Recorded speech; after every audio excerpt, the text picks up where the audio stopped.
نحمده ونستعين به ونستغفره ونستهديه ونعوذ بالله من شرور أنفسنا ومن سيئات أعمالنا. من يهده الله فلا مضل له ومن يضلل فلا هادي له، وأشهد أن لا إله إلا الله وحده لا شريك له، وأشهد أن محمدا عبده ورسوله. يا أيها الذين آمنوا اتقوا الله حق تقاته ولا تموتن إلا وأنتم مسلمون. يا أيها الناس اتقوا ربكم الذي خلقكم من نفس واحدة وخلق منها زوجها وبث منهما رجالا كثيرا ونساء، واتقوا الله الذي تساءلون به والأرحام إن الله كان عليكم رقيبا. يا أيها الذين آمنوا اتقوا الله وقولوا قولا سديدا يصلح لكم أعمالكم ويغفر لكم ذنوبكم، ومن يطع الله ورسوله فقد فاز فوزا عظيما. Muslim bin Abdul Malik, on his way in Europe to conquer city after city, to spread the words of Allah and Islam, one village after the other. His final destination was Constantinople, which was the capital of the Roman Empire. On his way there, he stopped at a fort that cannot be invaded. That fort was the most difficult one to encircle and to break up. So the Muslim army placed a siege around the fort. They encircled the fort for several days in order to find a way, or perhaps the people, the Romans, who were hidden in that fort, which was an army of thousands of people, well equipped, strong, trained for wars. They were inside it. They're not willing to open it up. Among the Muslim army were people who were builders. And they suggested, since that fort is an old building, perhaps they can dig a hole through the wall of that fort. And perhaps they could send one person through that hole into the fort. He has to go in, fight his way through, open the main gate, so the Muslim army would go inside. As they dug the hole, Muslim bin Abdul Malik bin Marwan, the leader of the Muslim army, stood up to say to his troops, "Who among you is willing to volunteer to go through that hole and fight his way all the way to the gate, if he can reach it alive, and open the gate for us?" One man, whose face was covered, said, "I will." They pushed him through that hole in the wall. He got in, fought his way through, opened the gate of the fort, and the Muslim army went in. And the people in that fort all surrendered, and it was a Muslim territory. Later on, Muslim, the leader of the Muslim army, wanted that person to be rewarded. So he called upon his army. He said, "The man who went and volunteered through the wall, please identify yourself." No one responded. Again, he announced, "Would that man who volunteered and risked his life for us to liberate this fort, please come up and identify yourself?" There was no response. Then he swore. He said, "By the name of Allah, I swear by Allah's name, that person among you, and I know he is, has to identify himself, and I will be in my tent. He can come anytime and tell me who that person is." Few days later, a man walked up to the tent, and he told the guard, I am here to tell you I know the person who managed to go through the wall and I know his identity. So they let him in. Maslama came to him. He said, I'm going to tell you who that person is. But I have 3 conditions. 1, you do not reveal my name to the Muslim Khalifa, the president of all of the Muslim states. I don't want it to be known if I'm going to tell you who that person is. 2, you do not have the right to ask me what my name is. 3, I will not accept any reward from you for telling you who that person is. So Maslama, the leader of the army, said, I agree. Tell me who that person is. He said, I am that person. Maslama bowed his head in respect to a man who does not want to be known. And that man turned around and disappeared in the Muslim army. 1,100 years ago, till this day, no one knows the identity of that hero who chose to be, for the sake of Allah, to remain unknown till the day of judgment. And ever since that day, Maslama, whenever he prayed, whenever he was in dua, whenever he sujood, he said, Oh Allah Almighty, I want you to put me with that person wherever he is in heaven. I want to be with him. All of his prayers, and he used to cry so much because he never saw a person of that sincerity who remained unknown. This morning, it came to my mind, I don't think this person who is unknown, who is still unknown, we don't know who that person is, who has kept his identity as a secret, would he ever imagine that 1,000 years ago, someone like me or like you would hear about his heroic act? What can send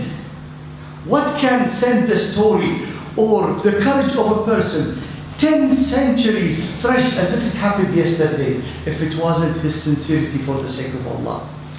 And other examples are in the history of Islam.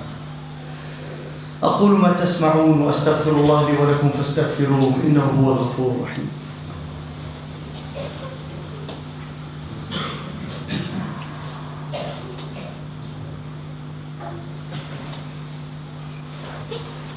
الحمد لله رب العالمين والصلاة والسلام على أشرف المرسلين سيدنا محمد وعلى آله وأصحابه ومن تبعهم بإحسان إلى يوم الدين. البراء بن مالك الأنصاري, short, thin, ugly, the bones, he's a bony person. He's a person you don't even like to look at, or if you see him once, you don't want to see him again. Yet, he was a miracle by himself. In the battle of the Garden of Death, Musaylim al-Kadhab, the leader of the hypocrites in Medina, as he escaped with thousands of the hypocrites, hypocrites are the people who say they are Muslims but they are not, who were hiding among the Muslims community saying that they are Muslims, but they always had conspiracies against the Muslims with the Jews and other enemies of Islam. When they were exposed, they ran away and hid in a fort that was called the Garden of Death. It was a big fort, it was high, it was very difficult to climb. So Musaylima and his group went into that fort and they locked up the gate of it. Thousands of men inside that fort, enemies of Islam. And the Muslim army was trying to penetrate that fort, to get to them. And they had, the hypocrites, they had their men with their arrows shoot at the Muslims below. The amount of arrows shooting out, as explained, it was just like the amount of rain that falls on the people. It cannot be bared at all. Then our hero, Al-Bara ibn Malik al-Ansari, stood up and said, listen, I have a way. Put me on one of the shields. You know how the army carries a shield in their hands at that time. Since he is short and he is thin, he is lightweight. He said, put me on a shield and raise me with your spears all the way to the top and throw me, and I will jump through the wall into the fort and fight my way towards the gate. He went in and fought his way towards the gate. And he managed to fight tens of men on his way, all the way to reach to the gate. And he kept on fighting them till he managed to open it. And as he opened it and the Muslim army went in, they saw him wounded with 83 wounds in his body, either with a spear or with a knife or with an arrow, hit himself. Khalid ibn Walid, the leader of that army, for 1 month he was with him getting his medical treatment just to put him to get him back to be back healthy himself. Al-Bara ibn Malik, he served his life to help the Muslim army penetrate something that no one of courage can do it. When we look at these examples, these are a few of the thousands of examples in the history of Islam. They are sources of empowerment, encouragement, courage. You could be amazed how Islam can transform a person to become a person of that type. Uqba ibn Nafi' al-Fahri, as the Muslims conquered Morocco and they liberated Morocco and Mauritania, and they became to the Muslim parts of the Muslim territory, with his horse he walked towards the shore of the Atlantic Ocean. And as he reached the ocean, he looked into the horizon and he said, if I know there is a land behind you, I'll be there to spread Islam. At that time, no one knew that behind the Atlantic Ocean was another continent. Otherwise, North and South America would have been Muslim territory. The reason why I brought up these examples is that the source of empowerment, the source of faith, the source of leadership. If you want the Quran and you want to be part of the chemistry of the Quran, you have to read about the life of the Prophet Muhammad ﷺ and his companions. By reading the seerah of the Prophet Muhammad ﷺ, you start understanding the Quran. And as you understand the Quran, you will get the source of empowerment to transform yourself from being a normal person into a leader. How could a man like the Prophet Muhammad ﷺ transform a nation in 25 years or 23 years to become a superpower?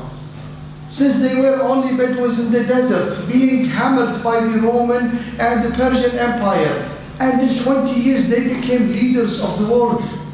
The sources are in the Quran and in the Sunnah of the Prophet Muhammad ﷺ. What requires from you and me is to start reading about the life of the Prophet Muhammad ﷺ. The smallest assignment, myself and you should start tonight. Have one of the books about the life of the Prophet Muhammad ﷺ and the companions. Read every night before you sleep 2 pages only. And let the time go. And live the experience.